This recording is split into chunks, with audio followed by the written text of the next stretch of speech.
Hey guys, it's Brad with Arborview Properties. Thanks for checking out another one of our videos. I was having a conversation earlier with an employee on my team, and we were talking about a lead on a house that we had just gotten. This particular lead was a inherited house, a probate lead. Someone inherited a house, and I was asking my employee some questions about the situation. So whenever you call in, you're probably going to talk to Missy on our team, and she's going to ask you questions about the house and kind of get an understanding of your goals with selling the house and the situation, that sort of thing. Helps us kind of craft a better, get a better picture of what's going on and how we can better help you. So after I got off the phone with her, I was thinking about the fact that basically, when a seller comes to us to sell their house, they basically have three needs. And I've broken this down into different needs here. So first of all is money.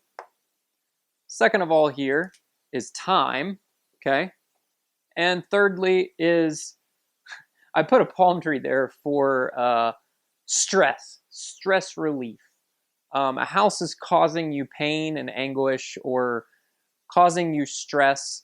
And there could be a number of stressors, and we'll start here and we'll work our way backwards. So number of stressors could be just financial stress, which kind of fits in with the money here. So could be financial stress, right? Could be family members. A lot of times, especially with inherited houses, actually our guy Joel is on an appointment right now as we speak at an inherited house where the seller is has inherited this house, and there's some family drama. Some people maybe didn't do things they were supposed to, and there's basically family drama.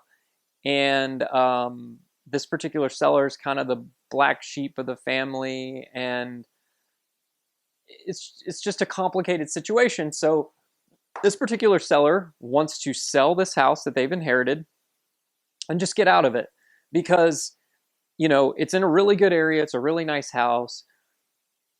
But the thing is that when the family gets involved, this family member over here wants one thing, and this family member over here wants another thing, and this family member over here wants something, and then he wants something else. And everyone has different needs and wants and desires.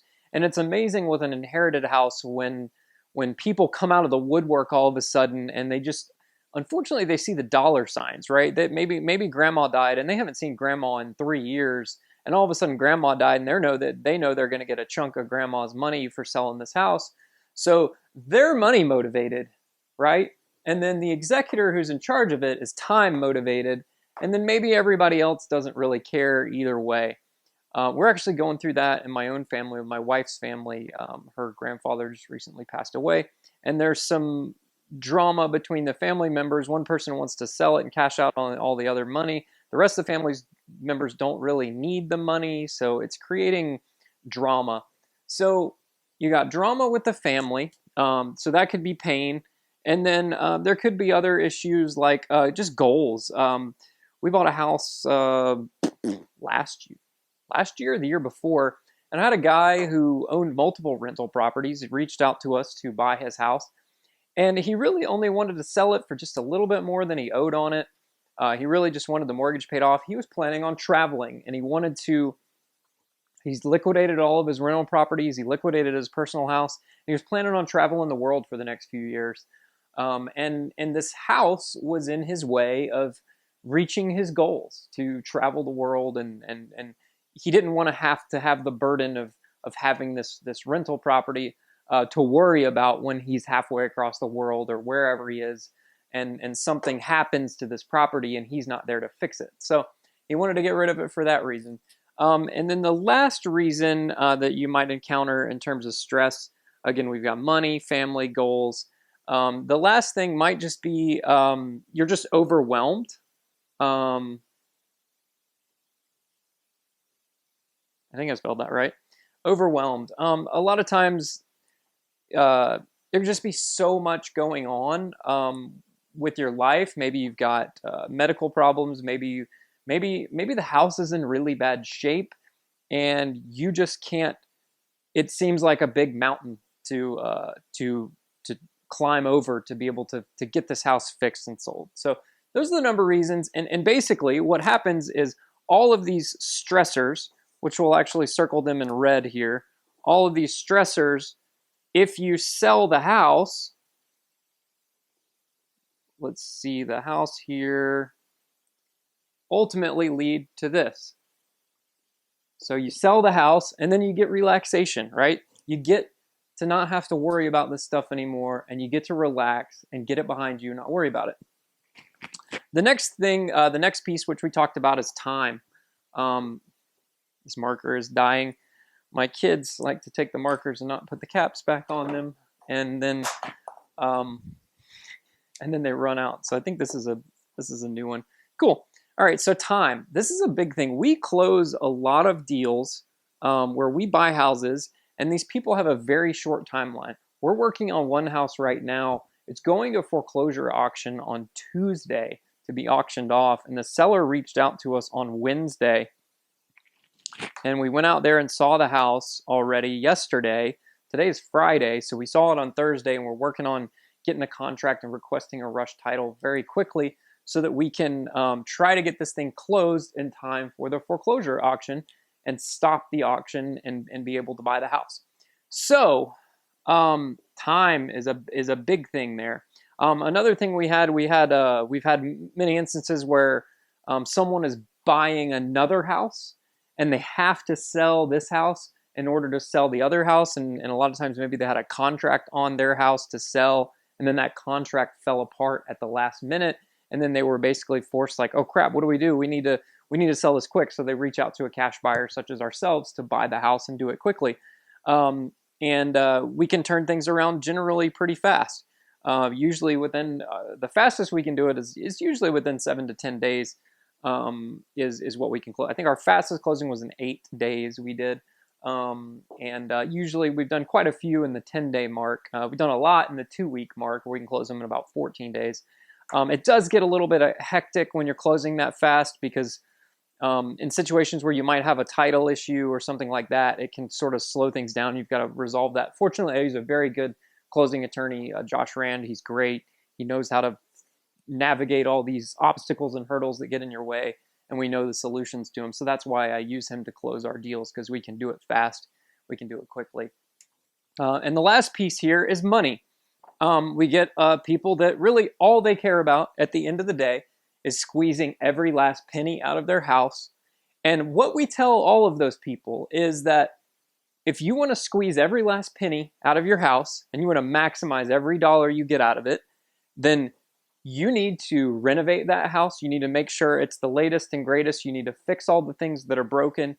You need to basically think of yourself as a buyer, someone who would be buying a house and expecting something turnkey, and you need to repair all of those things. It might be a good idea to get an inspection report done on your own, have an inspector go through the house and flags kind of things that they might flag on a buyer's inspection. Now, keep in mind that one inspector may inspect your house and then another one may inspect it, and they may find different things. They're all not all created equal. And also, make sure you pick a reputable inspector, because here in Georgia, pretty much anybody can become a home inspector, and they go out and they start inspecting houses and they don't know anything. I've had a lot of them screw up deals in the past where we've been trying to sell a house and they're pointing out things of, for instance, like a house built in 1980, and they're saying, well, this isn't code and this isn't code and this isn't code. And they're scaring the buyers into thinking that this house is not safe. But in 1980, that wasn't the code back then. If you rewind to 1980, the building codes were different.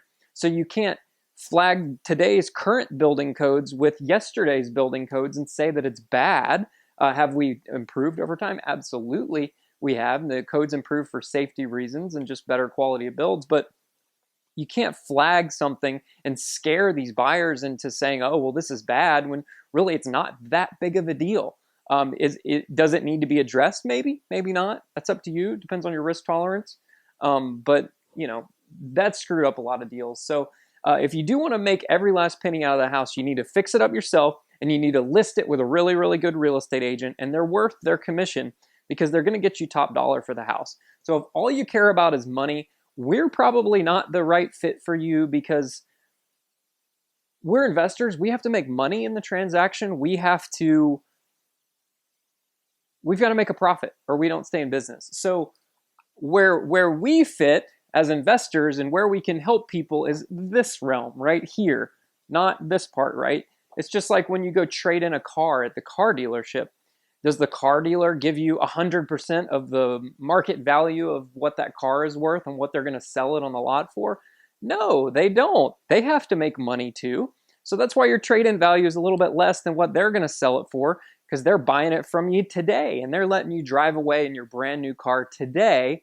Versus, you could sit around and list it on Auto Trader and deal with all the seller calls and clean the car and do the test drives and deal with the tire kickers and all that stuff. And maybe in a week or 2 or 3 or 4 months, you might sell the car and you'll make every last penny out of it. But was that really worth it to you? That's for you to decide, whether that's worth your time. To some people it is, some people it's not. Everyone's different, and that's okay. So we can help you here. If you need to close fast and you need to get something done quickly, we can help you there. If you've got family drama, you've got things that you need to fix and this house is holding you back from those things, we can help you there too. So I wanted to make this video about that because that's kind of how it breaks down the 3 different kind of groups of people that we deal with when we're buying houses. Is they all have their own situations and their own needs, and we try to understand what those needs are and tailor a solution. Because sometimes it's not always about just buying the house for cash. Sometimes the solution is something different. We can get creative with these things. Maybe you got family drama and you got Uncle Steve that lives in the house, and Uncle Steve needs 3 weeks to move out, but you need to close the house in 2 weeks, and you need to allow Uncle Steve to live there for another week because he can't move into his new place. Sometimes we'll do a temporary occupancy agreement where we basically will buy the house from you. We'll have our attorney hold back a little bit of money in the escrow account until Uncle Steve moves out. And then as soon as Uncle Steve has moved out, we release the remaining amount of money to you and you get to keep it. That gives a little skin in the game so that Uncle Steve doesn't just stay in the house and then we've just bought this house and we now have to evict Uncle Steve from the house. We don't want to have to go through an eviction process. So we'll do a temporary occupancy to help with that. There's different solutions we have. That's only one of our many solutions that we might have. So thanks again for checking out the video. If you do have a house you need to sell and you want to sell it fast, Arbor View Properties would love to buy it. You can call us at 770-810-5715 or click on the link below in the description and it'll take you to our website. You can fill out that web form and we'll get back to you as soon as we can and get out there and come to take a look at the house. Thanks again, guys. Have a great day.